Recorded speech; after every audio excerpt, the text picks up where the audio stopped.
Welcome to the Magellan Class Scanning and Navigation Training Module. My name is Ava, and the UN Space Fleet's AI voice assistant.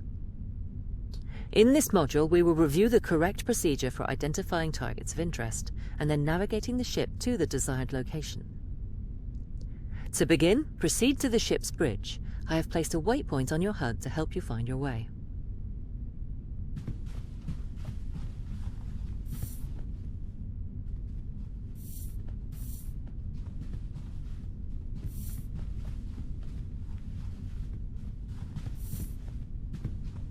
Welcome to the bridge. This is the ship's nerve center, where you have command and control over any ship system. Right now, we're interested in the science station, so make your way over to that console and take a seat. This bridge station is responsible for scanning space around the ship and then highlighting any targets of scientific interest for the command staff. You'll notice that the sensor's UI has 4 distinct modes, with each mode corresponding to one of the ship's physical sensor arrays. Let's begin by taking a look at the Galactic Position mode, which ties into the X-ray Pulsar-based Navigation and Timing Array, or XNAV for short. This array tracks the location and timing of known pulsars to accurately derive the ship's position relative to the galactic core. We can also reference that same catalogue of known stellar objects to obtain a high-level overview of each galactic sector. The default sector target always aligns with our ship's current local sector.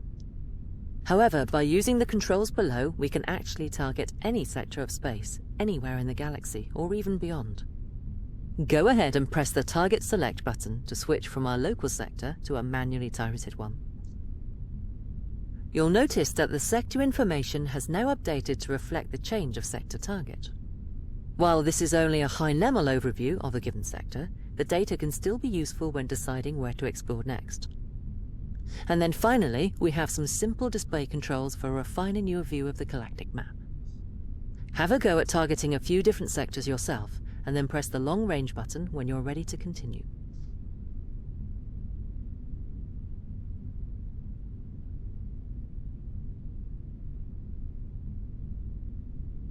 The long-range mode employs the ship's Space-Time Curvature Mass Inferencer, or SCMI array for short. As the name suggests, the SCMI array infers the location and mass of celestial objects by detecting localized changes in the curvature of spacetime. While operating in passive mode, the array detects the largest sources of space-time curvature within a 50 light-year radius of the target location. Typically, these will be star systems, but the array is also capable of detecting much smaller objects within a few light-years, such as rogue planets. And as with the XNAV array, the default target location is the ship's current galactic coordinates. This will update automatically and refresh the target list as you travel across the galaxy, but you can toggle that behavior on and off using the Auto Refresh button. And again, we can also manually target any sector of space in an effort to find distant targets of interest. Just be aware that the SCMI array has a maximum active range of 2,000 light-years, beyond which it can only resolve the most massive of objects. And on the subject of active scans, let's take a more detailed look at a nearby star system. Go ahead and select the Alpha Centauri system, our closest stellar neighbor. A basic overview of that system is generated on the right-hand side, and the displayed information will expand over time as more detailed scans are performed. Now go ahead and click the Align to Target button to focus the SCMI array on this specific location in space. We are now presented with a more detailed view of the targeted location. However, you'll notice that it's only showing the passively acquired data. Let's fill in the blanks by performing a long-range survey. Initiating the SCMI array survey. is now actively scanning the target location for point-like increases in the curvature of spacetime. By employing Einstein's field equations, the system can derive the amount of mass required to cause the observed increase in curvature. Then, once the mass is known, we can determine roughly what class of object we are observing, be it a rocky planet or a gas giant. Long-range there we survey go. complete. We now have a much more accurate picture of this star system. Go ahead and select any of the objects in the target list. You'll find that we now have more detailed information available to us on the right-hand UI panel. You will also notice that the data is split into distinct knowledge levels, and with our long-range survey we have unlocked knowledge level 1. This is also indicated on each target entry by way of a single green pip. The goal here is to find rocky worlds within a star's habitable zone, which is our primary target of scientific interest. We can then navigate the ship to that location in order to perform more detailed scans, ultimately increasing our knowledge level for any given object. Typically, we'd perform numerous surveys on many different star systems before plotting a course, but for now let's pick a target in this system. Go ahead and select any planet that appeals to you from the list, and then select the Send to Helm button. This makes the planet's coordinates available to the Helm station, so let's head over and take a look at that console now.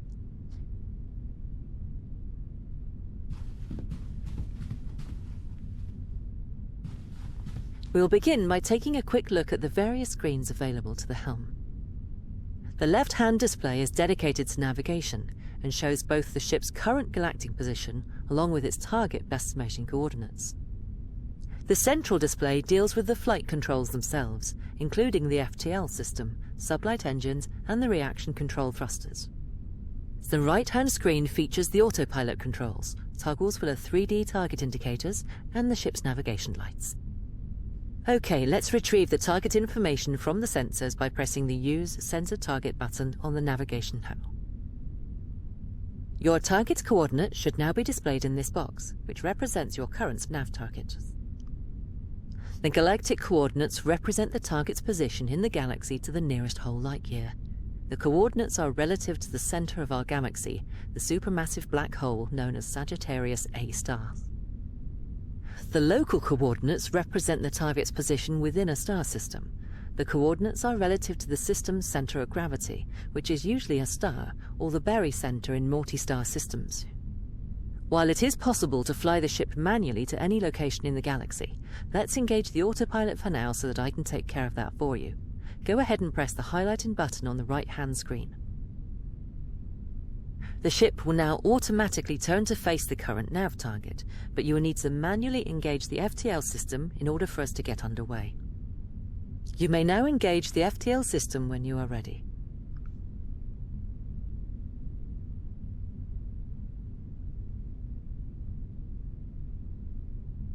While the autopunt is engaged, I will manage the ship's speed and final approach to the tiny coordinates, so just sit back and enjoy the ride. The FTL system works by compressing space ahead of the ship and then expanding it behind, creating a bubble of warped space with the ship occupying a region of flat space-time at its center. The FTO field massively amplifies the ship's current velocity by a factor of the field strength along the direction of the field's forward vector. This means the FTL field does not physically move the ship, it instead relies on the thrust provided by the ship's sublight engines. The maximum speed of the ship is therefore a combination of the FTL field strength and the thrust output of the sublight engines. For the Magellan Class, this is approximately 300 light-years per hour. Even so, the Milky Way is a vast and mysterious place, and even at our top speed it will still take over 2 full weeks to fly from one side of the galaxy to the other. It looks like we're not far from our destination now, so enjoy the view while I handle the final approach.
Okay, here we are. You are now looking at an entirely new world, bathed in the light of another star. At this distance, our home is now just another point of light in the vast darkness of space. Does life exist here? What new things can we discover on this world? These are the questions that this ship was designed to answer. Let's head back to the sensor station, and we'll see if we can answer some of those questions now.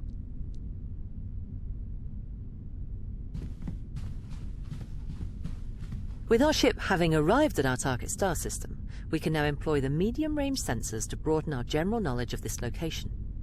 Go ahead and press that button now. The medium-range sensors employ multiple modules that are combined into a single array, known as the multi-band interferometric spectrometer, or MBIS for short. This array has the resolution to perform detailed scans of any object larger than a few dozen kilometers, with its range covering an entire star system. Operationally, we perform a medium-range survey as a matter of course when entering any new star system. This elevates us to knowledge level 2 for all objects in range. Let's do that now. Go ahead and initiate the survey. Just as with the long-range survey, the MBIS array works outward from the central star, targeting each detective object in turn. It uses a combination of interferometry and spectroscopy to determine the precise nature and class of all system objects, including their atmospheric composition. Okay, let's wait for the survey to complete. There we go. You'll notice that we are now showing 2 green pips on each of the objects in this system.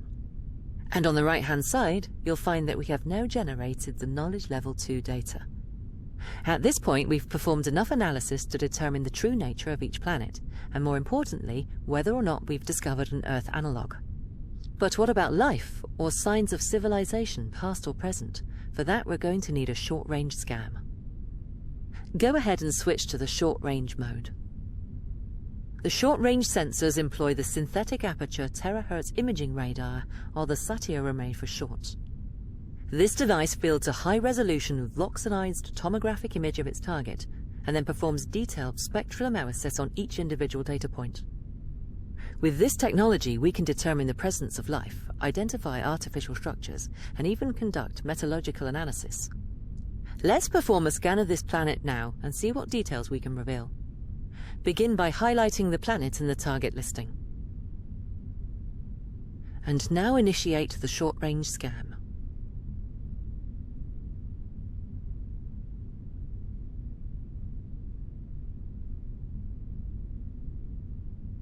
Great, you'll notice that we have now generated knowledge level 3 data for this planet, which covers all of its surface details. Any given star system is considered to be fully explored once all of its planets are scanned to knowledge level 3. Okay, let's take a look at those surface details. Go ahead and press the Surface Map button. From here, we can enable or disable various data overlays depending on our current area of scientific interest. The first overlay is fairly self-explanatory. It simply displays the planet's cloud layers. The next overlay shows the planet's lit and unlit regions. This button highlights any tech signatures on the planet's surface, be that current or historical technology. And then we have life signatures, which can be anything from simple bacteria to complex life forms.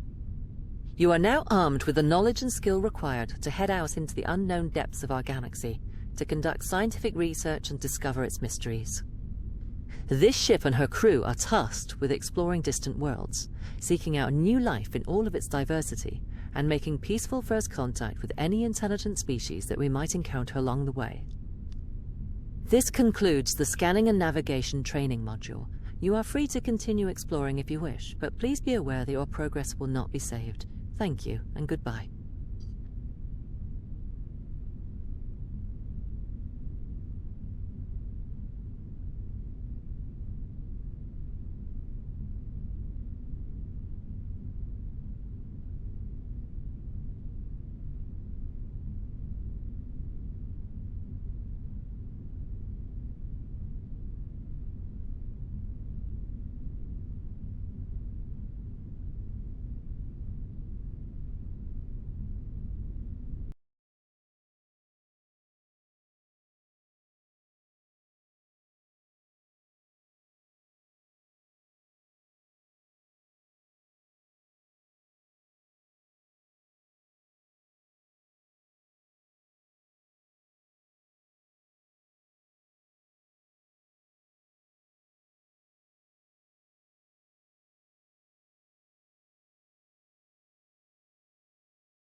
Welcome to the Magellan Class Cold Start training module.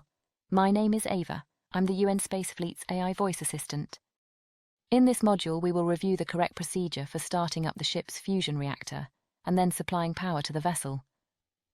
The ship is currently in a cold and dark state, so for your safety, I have taken the liberty of turning on your torch for you. To begin, follow the waypoints on your HUD to the lower floor of the reactor room.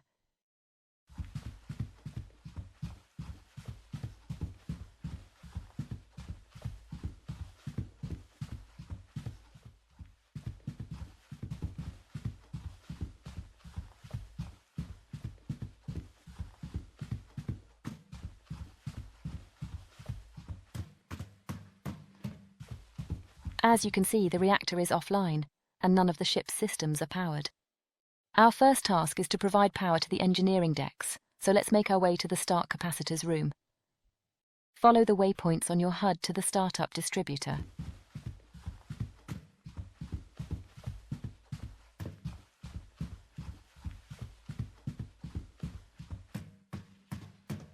As its name suggests, the startup distributor routes energy from the start capacitors to the engineering decks, and also provides the reactor with the power it needs to create the initial fusion reaction.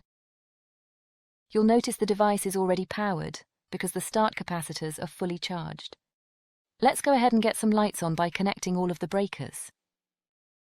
Start with the G-deck breakers, as indicated.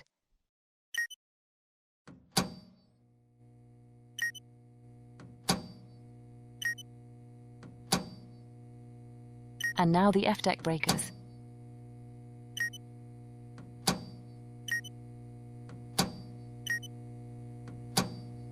And finally, the reactor supply itself. Excellent, now we can see what we're doing. You can go ahead and turn off your torch by pressing T. The reactor controls should now be online, so let's walk back to the reactor room and take a look.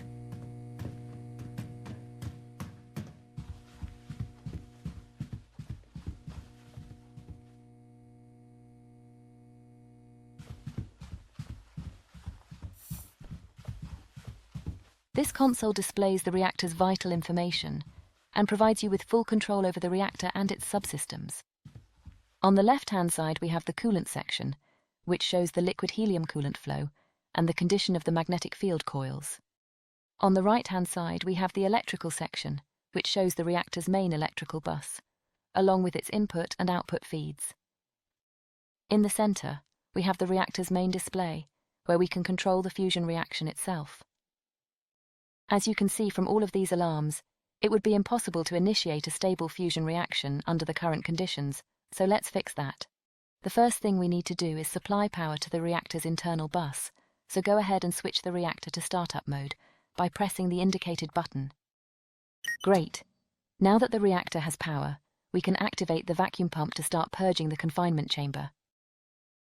The chamber pressure should now be dropping. To sustain a fusion reaction, we need an internal pressure of less than 10 nanopascals. While we wait for the confinement chamber to reach its target pressure, let's take care of the reactor's fuel and coolant supplies. Exit the reactor room via the door behind you, and follow the waypoints on your HUD to the cryogenic storage room.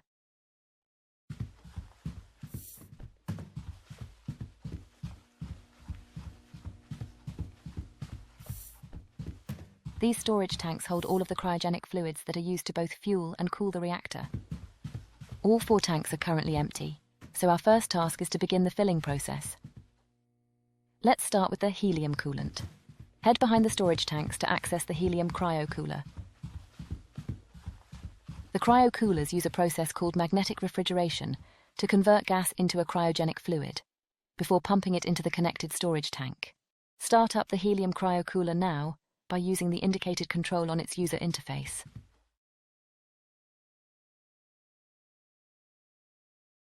Excellent. Now if you turn around, you'll find the helium refill valve located on the back wall. These valves control the flow of gases harvested by the ship's gas collection hardware, which is located on the underside of the forward hull. Go ahead and open the helium supply valve now to begin. If you turn around again and inspect the display screen connected to the helium tank, you should be able to confirm that the tank is now filling with fluid. We now need to perform the same sequence of events for the other 3 tanks. Helium-3 is the first of 2 fuels used in the fusion reaction. As before, power up the device using its user interface.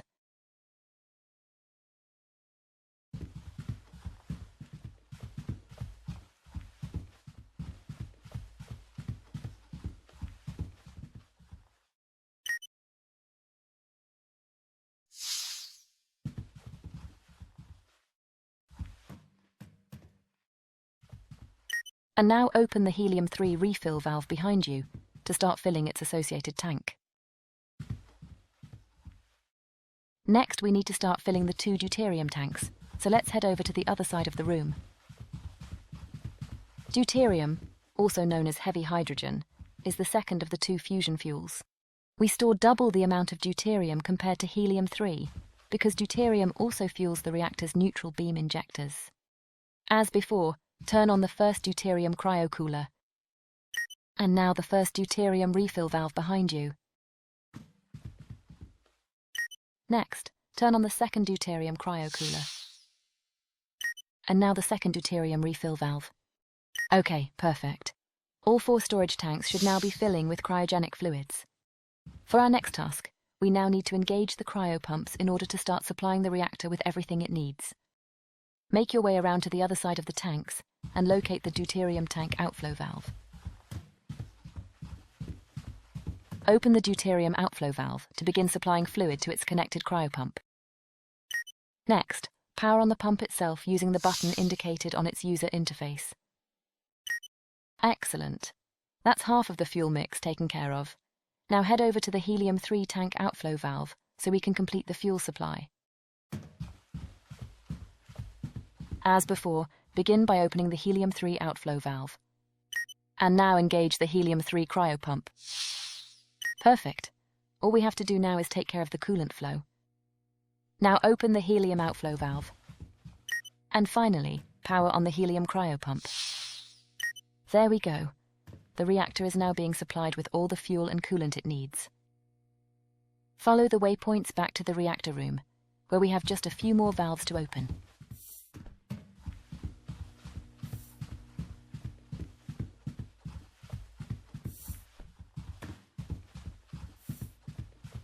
To complete the coolant loop, open the helium inflow valve to start flowing coolant through the magnetic field coils. Now make your way around to the opposite side of the reactor to complete the fuel supply process. First, open the deuterium inflow valve. And now open the helium-3 inflow valve. Okay, great. Let's head over to the reactor controls and take a look at the coolant display. As you can see, we now have coolant flowing into the reactor. This has begun the process of cooling down the magnetic field coils, which must reach temperatures below 20 Kelvin in order to become superconductive. Once the coils have reached their target temperature, okay, the temperatures look good. You can now power up the field coils. With a solid vacuum established, the field coils powered up, and fuel flowing into the reactor, you are now free to initiate the fusion reaction. Congratulations! You have now successfully started the fusion reactor. For safety, the reactor automatically starts up at only 10% of its rated power. This means high-voltage systems, such as the FTL drive, will be underpowered until you increase the reactor output. Let's resolve that now. Increase the power level to 100% using the indicated controls. You'll notice that you can increase the power beyond 100%, but doing so for an extended period will overheat the reactor, causing damage and forcing an uncontrolled shutdown. Okay, we now need to provide power to the rest of the ship. With the reactor now powering itself, you can go ahead and switch the internal bus mode from startup to supply. Perfect. If we now head around to the opposite side of the reactor output distributor should now be powered up.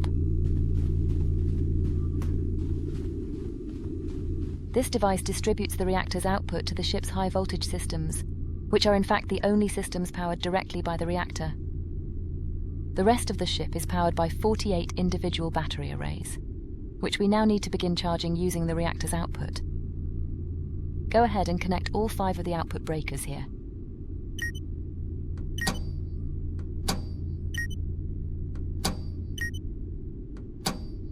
Excellent. If you turn to your left, you'll see the 5 high-voltage distributors are now coming online. head over to the main battery distributor. This device takes the high-voltage reactor feed and distributes it to each of the 8 battery rooms on F-deck. Go ahead and connect all 8 output breakers.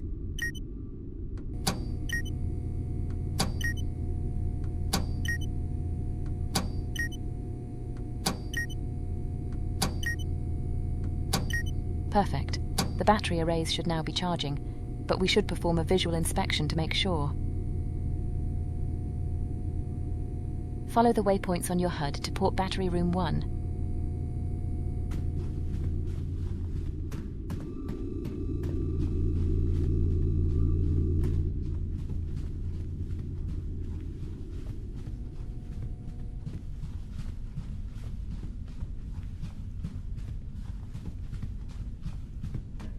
The electrical supply on Magellan Class starships is divided into 4 isolated quadrants: forward, aft, port, and starboard. For increased redundancy, each quadrant is powered by 2 physically isolated battery rooms just like this one. Should the battery arrays in one room cease to function for any reason, the arrays in the second room will continue providing power to that particular quadrant. Similarly, power to one quadrant can be lost entirely, without impacting the supply to the remaining 3 quadrants. Okay, let's take a look at one of the individual battery arrays. On the left-hand side of the user interface, you have controls for managing the input and output breakers. And in the center, you have controls and information relating to this array's 10 solid-state battery cells. If we did everything correctly, all of the cells should now be slowly charging up. For the next step, we now need to connect each of the 8 battery rooms to the ship's electrical grid. This task will take us into the ship's labyrinth of maintenance tunnels, so be sure to watch your head. Follow the waypoints on your HUD to port battery aggregator 1.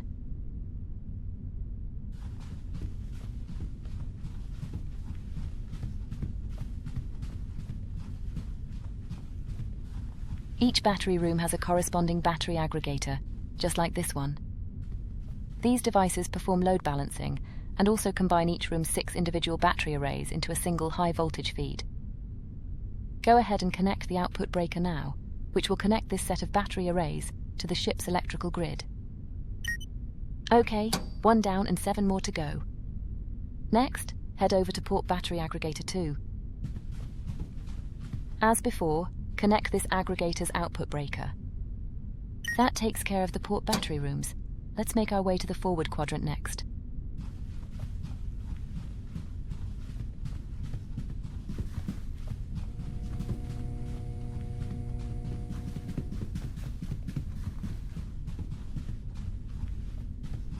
Go ahead and connect the output breaker.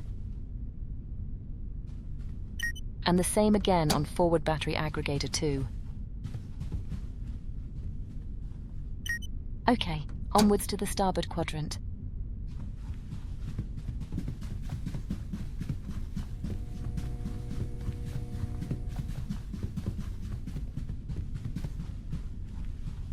Same again, connect the output breaker. And the second starboard aggregator. Almost done, just the aft quadrant to go.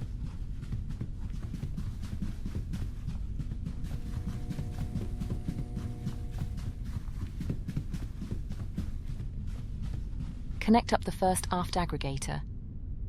And finally, the second aft aggregator. Okay, perfect. All 48 of the ship's battery arrays are now connected to the electrical grid. All we have to do now is supply power to the ship's remaining decks, and then perform a few cleanup tasks. We can do most of that from the reactor room, so let's head there now.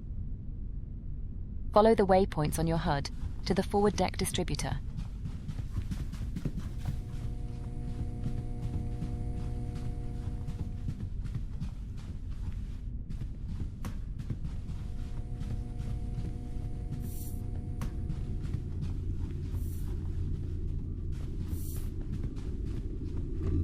Each deck in a given quadrant is fed by a deck distributor, which takes the total electrical load of that quadrant, and then load balances it between the 2 connected battery aggregators. Go ahead and connect the output breakers for all 7 decks in this quadrant.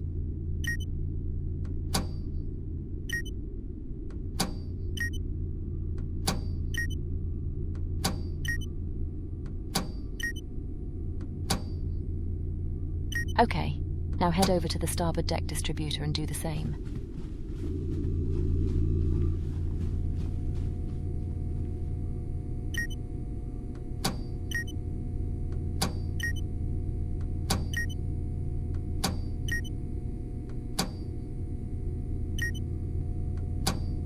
And now the aft deck distributor.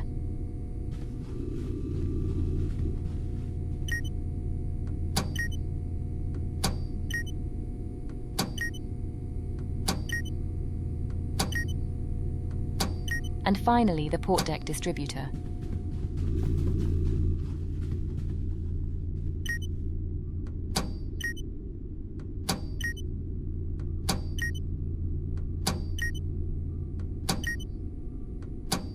Perfect.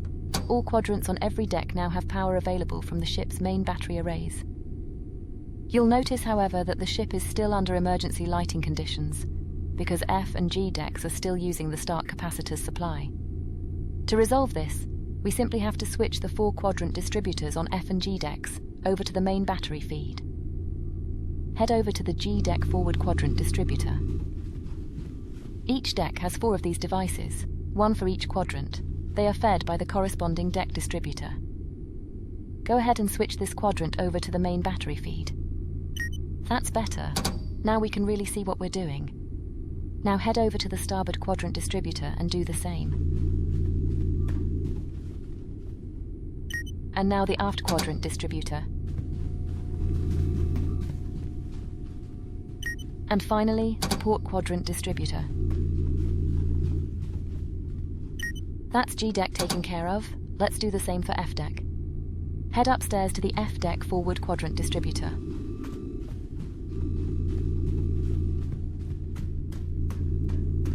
As before, switch this device over to the main battery feed. And now the same on the starboard quadrant distributor.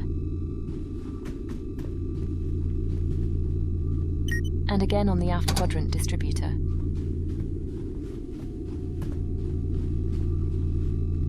And finally, the port quadrant distributor. Well done. That's the main objectives of the cold start procedure complete. But we have one final bonus task to perform. Follow the waypoints on your HUD up to the bridge, and we'll make the ship flight ready.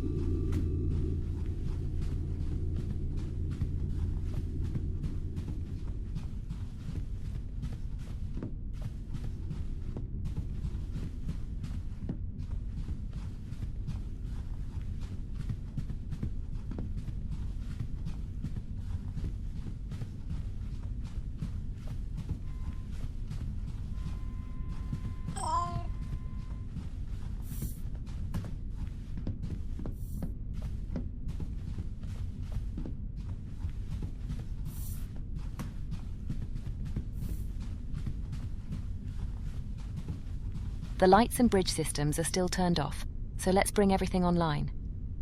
Head over to the A-deck distributor in the engineering alcove. Now go ahead and turn on the bridge lighting. And now power up the bridge systems.